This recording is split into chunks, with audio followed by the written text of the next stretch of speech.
Знаете дека напоменав дека ќе одиме се уште со Јона, иако конкретно денеска не, или ја поминавме да речеме целата книга на Јона, во суштина целата содржина, но неверојатно оваа книга дава одговор. Знаете, не дека на оваа земја ние ќе добиеме одговор за сите прашања. Меѓутоа, оваа книга се обидува и дава на некој начин одговор на, можеби, најтешките животни прашања. Но пред да поминеме повторно на Јона, ја би ви кажал први, значи, една илустрација. Значи, си бил еден постар кинез по име Саи, и кој што се што имал бил еден син и еден конј. Нормално си имале дом кај што живееле. И што се случило? Еден ден конјот им избегал. Како и да е, не е лошо слушне пак. И некој му рекол, биди трпелив, Сај. После некоје време конјот се вратил. Синот, откако израснал, научил да јава, значи да го јава конјот, и заминал еден ден да го јава, навраќање назад, паѓа од конјот и се осакатува. Единствениот син и сега и уште и осакатен, бил навистина уште потажен од колку во првиот случај, кога, наведум, конјот го изгубил за секојаш. И истиот тој што му го кажал предходното му вели сега уште повеќе трпение, биди трпелив. И што случува? Избива војна, сите млади ги регрутираат и никој од нив не се враќа назад, освен синот на Саи, кој што, значи, останал дома, не бил регрутиран и останал жив, заедно со својот татко. Значи, еве еден пример, ги има такви многу. Јас сум слушал за сличен еден таков случај на, дали беше маж или жена, не е битно, кој што требало да патува со Титаник во таа кобна ноќ, кога Титаник знаеме дека ќе потоне. И тоа што се случило, како се случило, некако изгледа го испуштил бродот, или да, мислам дека Олице ти го кажуваше тоа, да. И знаете, некогаш чуди се тие Божи патишта. Во Божјата математика 2 плюс 2 не е секојаш 4. Колко и да е чудно, нели? И дури и во самата природа имаме некои примери кои што ќе ни укажат на тоа и ќе не подучат како да некојаш може би ги сватиме и некои несватливи работи, што не се случуваат во животот. Еве да го земеме натриумот како елемент. Тешко се наоѓа, односно не може да го сретнете, значи, како посебен елемент во природата, затоа што е многу реактивен и се сврзува, значи, со други елементи, значи само во соединение. И реагира со водата. Интересно како реагира со водата. Поголеми парчиња на натриум во водата може да предизвикат експлозија.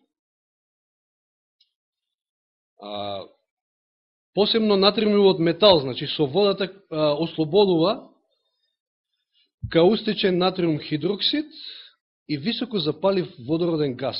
И обата овие се доста опасни и може да предизвикаат и кожни и очни повреди. Значи, еве каков е натриумот. Опасен може да биде, експлозивен. Хлорот, и самиот назив хлорос, значи бледозелен, во својата елементарна форма, при стандардни услови, е бледозелен газ, кој е околу 2,5 пати погуст од воздухот и има задушувачки мирис и е отровен. Меѓутоа е добар оксиданс, затоа се користи за дезинфекција. Сега го имате хлорот како отровен бледозелен газ, го имате натриумот, кој што може да предизвика експлозија, значи да дојде до големи оштетувања. И сега го имате миксот на натриум и хлор, и што добиваме? Сол. Без која што не може. Сварно, јадењето, ако не е добро насолено, ако нема, значи, доволно сол, не е невкусно. Толку е, значи, потребна таа состојка, па дури во Библијата се зема како опис за нас, христијаните, дека треба да видиме сол на оваа земја. Да даваме вкус во животот на луѓето. Има икс примери, мислам, земете, значи, зејтин, јајца, млеко, брашно, и мислам, посебно не иде никако. Ама ако ги добро смешате, посебно некој домакинки, ќе испаде некој убав колач или, што знам, торта или така натаму и така натаму. Значи, интересно е. Како преку овие примери Бог сака да ни покаже дека не секогаш, може би 2 и 2 се 4, како ние што свакеме, ама Бог ги води често пати настаните на таков чуден начин, ама секој за наше добро. Да се подсетиме, минатиот пат кажавме. Што сакал Бог во книгата на Јона? Се што сакал и тоа го постигнал, да спаси, да го спаси Јона, да ги осведочи оние што биле на бродот и да ги спаси ниневјаните, 120.000. Да отвориме сега во Јона, значи книгата на пророк Јона,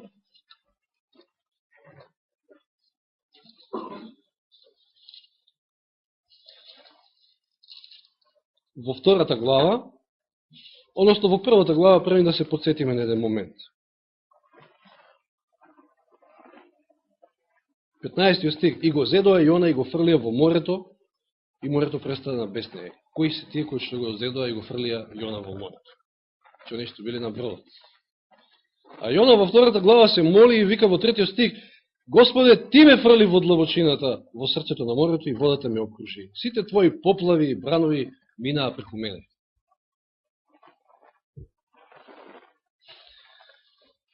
Откаде му е сега на ова на Јона? Господе, ти ме фрли во морето.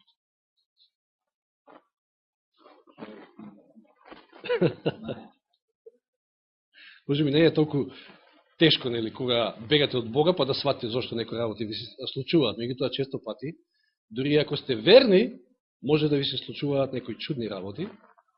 Значи, знаете, едно зборувавме и кажавме дека ние како луѓе сме ограничени, често пати не можеме да погледнеме со тие очи на верата, погледаме само еден дел од мозаикот и таму сме се зјапнали и тоа е сегашното, нели, тоа што не се случува.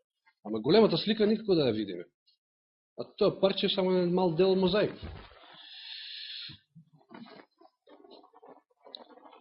Да отвориме во Битие 45.5. Одиме кај Јосиф. Случајот со Јосиф е исто интересен. Значи 45.5. Односно од први стих читаме.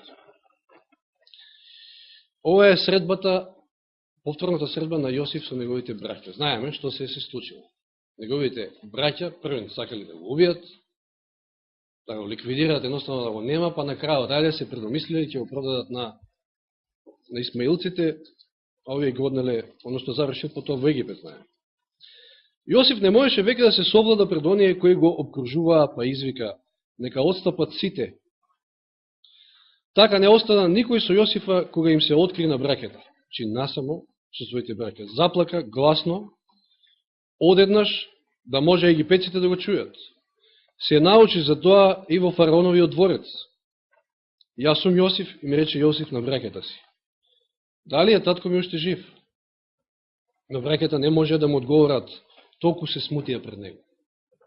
И навистина, за изненадување после толку години, цело време мислејќи кој знае кај завршил, Јосиф да се најде при тоа на таква функција во Египет. Јосиф им рече на браќата: приближете се кон мене. Кога се приближија, продолжи: јас сум Јосиф, вашиот брат, уште еднаш им повторува, кого го продадовте во Египет. Но сега не се возбудувајте и не жалете за тоа дека ме продадовте ваму, зашто Бог е оној кој ме испрати пред вас за запазување на вашиот живот. Го продадува браќата или Бог го испрати за Египет? Јона го фрлија овие во морето или пак Бог го фрли во морето? Еве, ајде, Јона заслужил, да кажеме. Ама дали Јосиф заслужил? Еве една друга ситуација. Во 50-та глава сега ќе отвориме.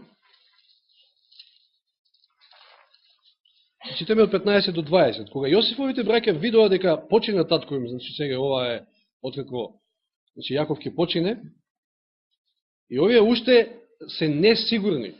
Се уште сметаат дека Јосиф на некој начин ќе им се одмазди за она што му го направи. И рекоа, што ако Јосиф е лут на нас и ако се обиде да ни врати за сето зло што му го направи?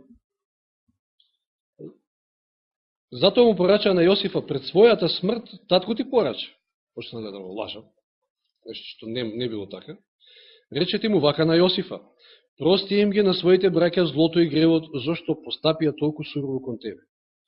И така прости им ја навредата на слугите на Бога, на твојот татко. На тие зборови Јосиф се расплака. Упаднало тешко.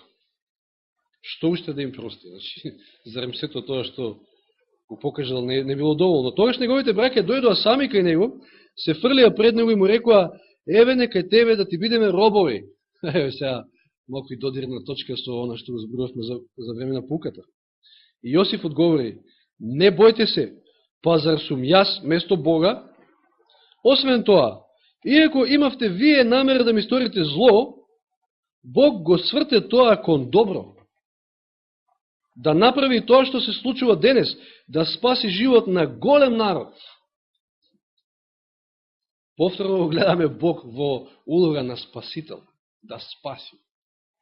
Ништо друго. Дури на еден ваков начин. Го продаваат, завршува во робство и самиот во Египет, меѓутоа сето тоа Бог го свртел на добро за да се спаси целиот израелски народ.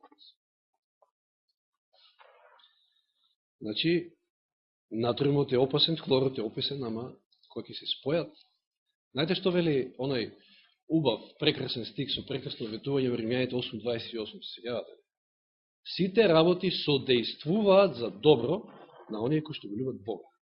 Како што натриумот и хлорот содејствуваат за да се добие сол.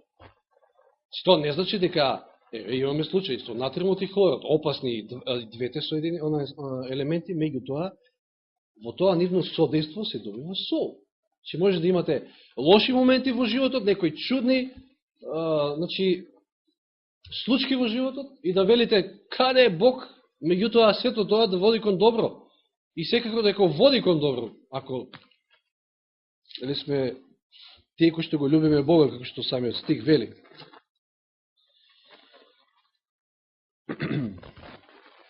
Сега да отвориме во Дело апостолски 2 глава.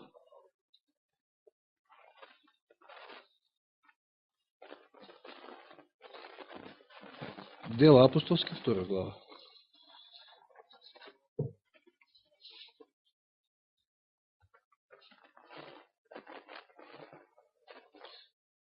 Од 22 и 23. Ова е дел од Петровата проповед, значи на денот 50-ница кога се изгледал Духот Свети. Мажи израелци, чујте ги овие зборови. Бог во вашата средина го потврди Исуса Назареецот со сили, чуда и знаци, што Бог ги направи преку него меѓу вас, како што знаете самите. Вие него, откако беше предаден според одредена волја и промисла Божја, преку раците на беззаконистите го раснавте и убивте. Чуден стих малко. Вие го раснавте и убивте, ама откако беше предаден според одредена волја и промисла Божја. Сега треба да внимаваме малко да не кажаме дека Бог го расна Исуса, ама стикот и така извучи. Вие го раснавте, ама тоа беше промисла Божја. Да се вратиме во Исаија 53 глава и да ја видиме онаа пророчка реч на Исаија во 10 стих. 53:10 Исаија. Но на Господа му беше угодно да го порази и тој го предаде него на мачење. Кога го жртвува својот живот, како принос за грев, ќе види потомство, ќе ги продолжи своите денови и Господовата волја ќе се исполни преку него. На Господ му беше угодно и го предаде на мачење.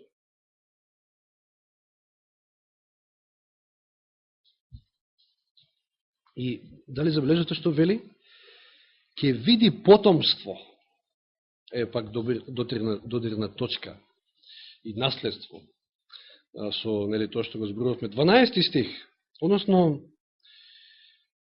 11. Заради страдањата на својата душа ќе види светлина и ќе се насити со нејзиното сознавање. мојот праведен слуга ќе оправда мнозина и нимата вина ќе ја земе на себе. Затоа ќе му даде мноштво во наследство. Што значат овие зборови? Да отвориме за момент во Евреите 2 глава, Евреите 2 глава 9 и 10. Послание до Евреите 2 глава 9 и 10.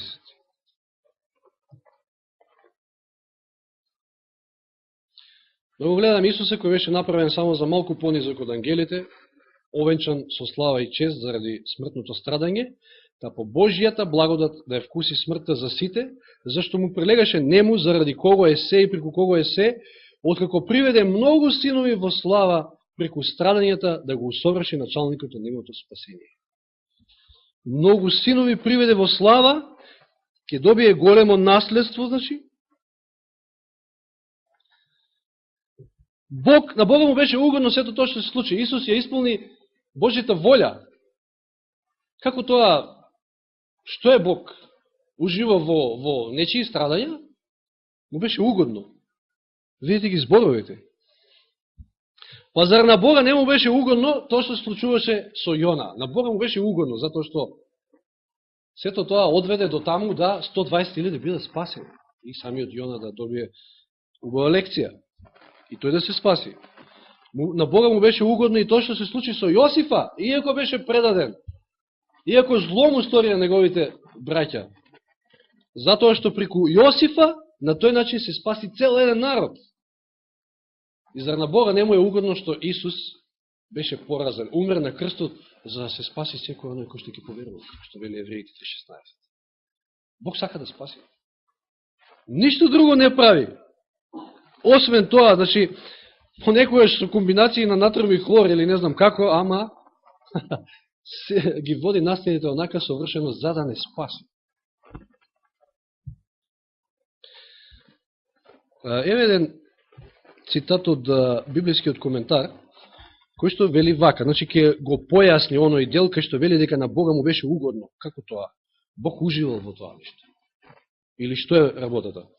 Праведникот мораше да ја поднесе Божјата осуда, се мисли на Исуса, и неговиот гнев, не заради осветолюбивост.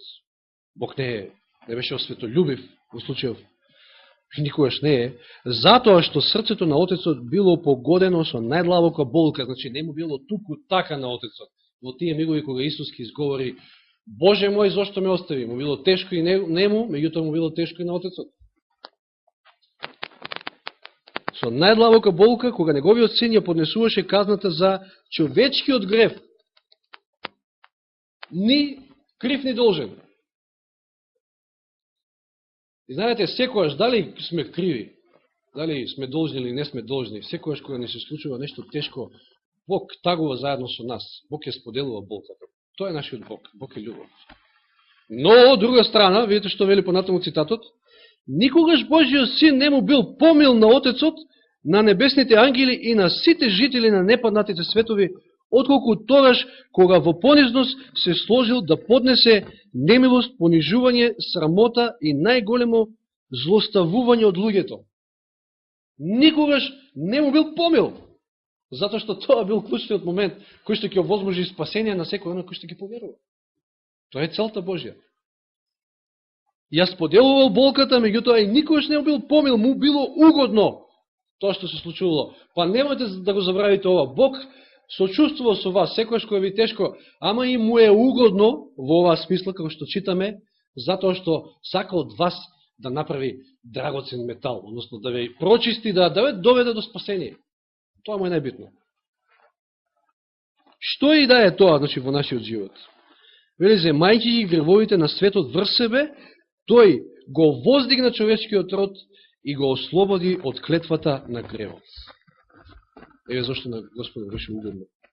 Конечно, значи да се тргне пречката, препреката, гревот, за да тој биде повторно со нас.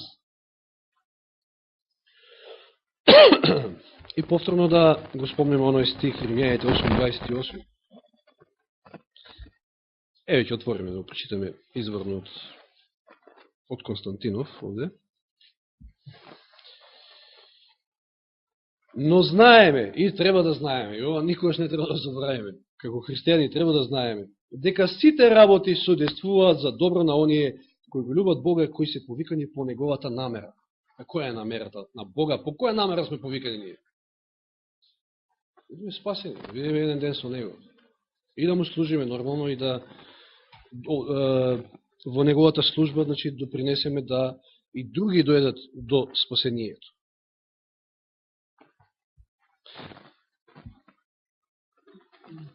Во Евреите 11.6, познат стих, стои дека без вера не е можно да му се угоди на Бога. И на Бога му е угодно кога нам ни јакне верата. Меѓутоа, како јакне верата? На кој начин? Ајде да отвориме во Јаковово послание. Зошто сега може би полесно би требало да ги разбереме и овие стихови во посланието Јаковово, во првата глава, во вториот стих, вели: сметете за чиста радост, браќа мои, кога ќе паднете во разни искушенија. Кога ќе паднете во разни искушенија, сметате тоа за чиста радост. Зашто? Знаејќи дека испитувањето на вашата вера создава трпение, а трпението нека има совршено дело, за да бидете совршени и потполни без ников недостаток. Тоа значи спасение. Бог сака да ни ја зајакне верата. А не јакне верата од некој лежерен живот кој што немат никакви проблеми, ништо, се е онака гладко и лесно. Ајде да отвориме да видиме сега еден пример, која сме веќе кај, значи, тие некои чудни настани, некојаш кои што мораме да ги поминеме во животот, да видиме примерот со Манаси. Сеќавате на царот Манаси. Страшен бил. Втора книга Летописи или втора книга Дневник, зависи кој превод ви е, и да отвориме 33 глава.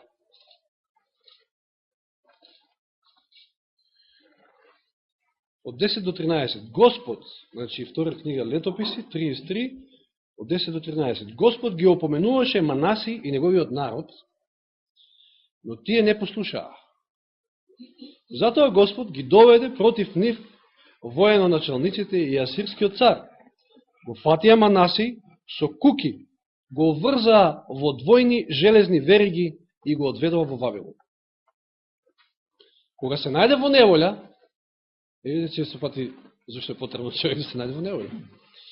Кога се најде во неволја, почна да му се моли за милост на Господа, како и самиот Јона, својот Бог длабоко се покаја пред Бога на татковците. Која е целта Божја? Да те спаси, да дојдеш до покаяние. Не доцни тој со своето доање, ама е трпелив, долго трпелив. Чека да се покаеме, за да не спаси. И, вели, се молеше и Бог му се смилува, те го послуша неговото просење и го врати во Иерусалим во царството. И тогаш Манаси созна дека Господ е Бог. Тогаш го позна Господа. Дека навистина е љубов и дека навистина често пати знае да направи такви постапки во нашиот живот, значи да овозможи некои работи, како, например, да не фрли во морето, да не фрли во длабочините морски, да дозволи да не фрлат во некоја јама таму, да дозволи да не продадат како робови во Египет, значи, сликовито се изразувам преку примерите што ги видовме, да дозволи и пазете во целото тоа, да му биде угодно дека тоа ни се случува. Зошто? Затоа што знае дека од тоа ќе произлезе нашето спасение. И затоа искушенијата сметате ги за чиста радост. Слушайте, што ни вели Елен Вајд во делата на апостолите за апостол Јован. Знаеме кај завршил на Патмос, значи бил на своевиден голи оток. И видите што пишува овде се Елен Вајд. Искуството на апостол Јован во неволјата и во прогонството содржи чудесна, силна и утешна поука за христијаните. Бог не ги спречува заговорите на безбожните луѓе. Некогаш Бог ќе дозволи, значи, заговорот да успее и вие да се најдете таму кај што никој не сака да се најде. Не ги спречува заговорите на безбожните луѓе, но прави нивните лукавства и сплетки да излезат на добро на оние кои се во неволјата. И тешкотиите и му остануваат, значи, оние кои што во неволите и тешкотиите му остануваат верни и предани небо. Сплетките и лукавствата на заговорниците, оние кои што коваат заговор, ќе успеат, ама Бог сето тоа ќе осврти на добро за вас. Повторно за ваше спасение, за изградба на вашиот карактер. Евангелистот своето дело често мора да го извршува среде тешко прогонство и среде огорчено противење и неправедни обвинувања. Но во тие мигови мора да се има на ум дека искуството добиено во огнот на искушенијата и неволите е посилно од страдањата и од сите маки кои се поднесуваат заради него. На тој начин Бог своите деца ги води поблизу до себе, за да им ја покаже нивната слабост и својата сила и да ги поучи да се подпираат врз него, односно да им зајакне вера. На тој начин ќе му угодат на Бога. Така ги приготвува да се справат со секоја тешкотија, да можат да вршат одговорни должности и да ја исполнат големата цел за која всушност и им се дадени нивните способности. Значи 2 плюс 2 не е секојаш 4. Ама секојаш за наши добри.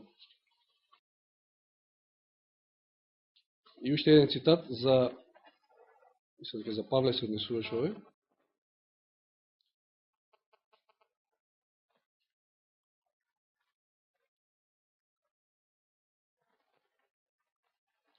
Божјата милост го крепела Павла во неговото темнување, си во затвор, овозможувајќи му да се радува во својата неволја. Зашто Павле бил радосен во својата неволја? Зашто Јован бил радосен во својата неволја? Самиот Павле запишал: радувајте се на тие искушенија. Затоа што знаел кој го фрлил Јона во морето, затоа што знаел кој овозможил да Јосиф отиде во Египет. Знаел кој стои за тоа. Знаел дека тоа е со цел. Тој со вера и со осведоченост им пишувал на своите браќа во Филипа дека неговото заточение послужило за ширење на Евангелието. Сакам да знаете, браќа, дека ова што се случува со мене помогна за поголем напредок на Евангелието, така што им стана јасно на целата царска стража и на сите други дека сум во окови заради Христа и дека повеќето од браќата во Господа, охрабрени од моите окови, се осмелуваат се повеќе без страв да ја проповедат Божјата реч. Сето тоа било за добро, за ширење на Евангелието. Да уште многу повеќе поверуваат. Во ова Павлово искуство се наоѓа на поука за нас, зашто во него се открива начинот на кој работи Бог. А неговиот начин, како што кажеме, не е секојаш логичен и сватлив, не е секојаш 2 плюс 2 4. Господ може да го претвори во победа и она што нам некојаш не изгледа како целосен неуспех и пораз. Дали внимавате на овие зборови? Господ може да го претвори во победа и она што нам некојаш не изгледа на целосен неуспех и пораз. Затоа што ние гледаме само на тој дел од мозаикот. Не ја гледаме целата слика. Ние сме во опасност да го заборавиме Бога и внимание му обрнуваме само на оно што се гледа. Ево, тоа што го зборувам. Само на тоа. Тоа е, значи, недостатокот на верата. Верата гледа многу подалеку. Се сеќавате на во Дотан, мислам дека беше местото каде што Елисеј бил со својот слуга и кога биле обколени со војска. И Елисеј воопшто не се плаши, а овој трепери.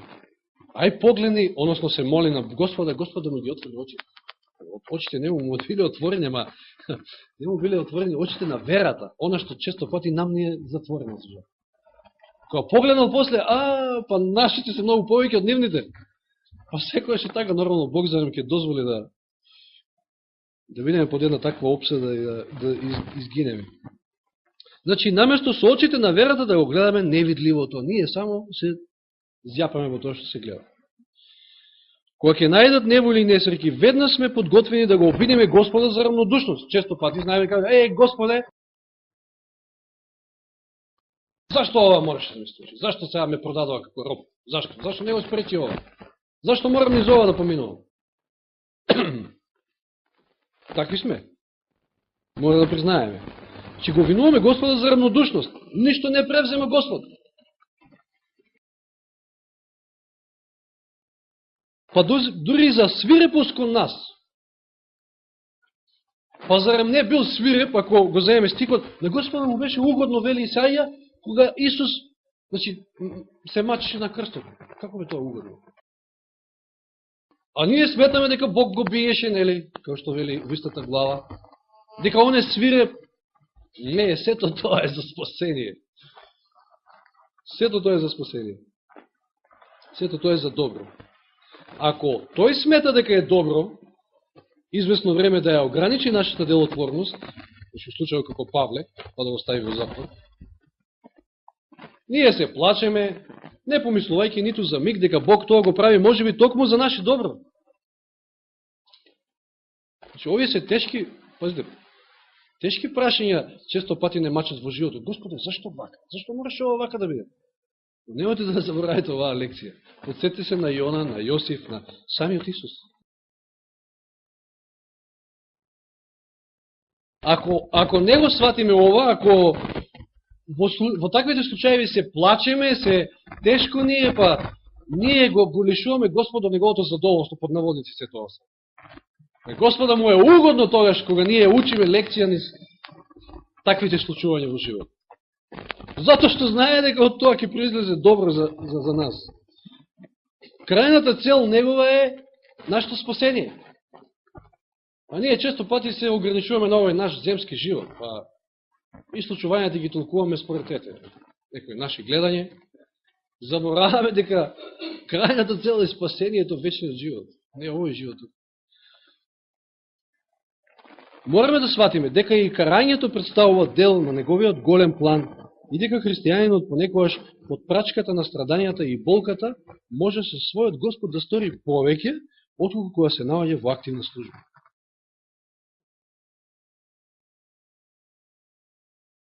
Тешко се, нели, сватливи, прифатливи ваквите и цитати и стихови, ама факт е дека ова треба да ни влее надеж. Ова треба да ни влее надеж кога поминуваме низ некои потешкоти и дека Господ не заборавил, Господ не оставил, не е дека е рамнодушен, не мисли на нас, не. Току угодно му е на Бога, истовремено чувствува и болка, а и му е угодно дека поминуваме низ такви некои процеси, затоа што сето тоа ќе не одведе до спасение, она што толку многу тој го посакува за секој од нас. Нека му е слава на Бога што е таков, што имаме таков Бог, и да се научиме да гледаме повеќе со очите на верата, затоа што тој е наш Отец, ние сме синови негови наследници и секојаш го сака доброто за нас. Слава на Бога што е наш. Амин.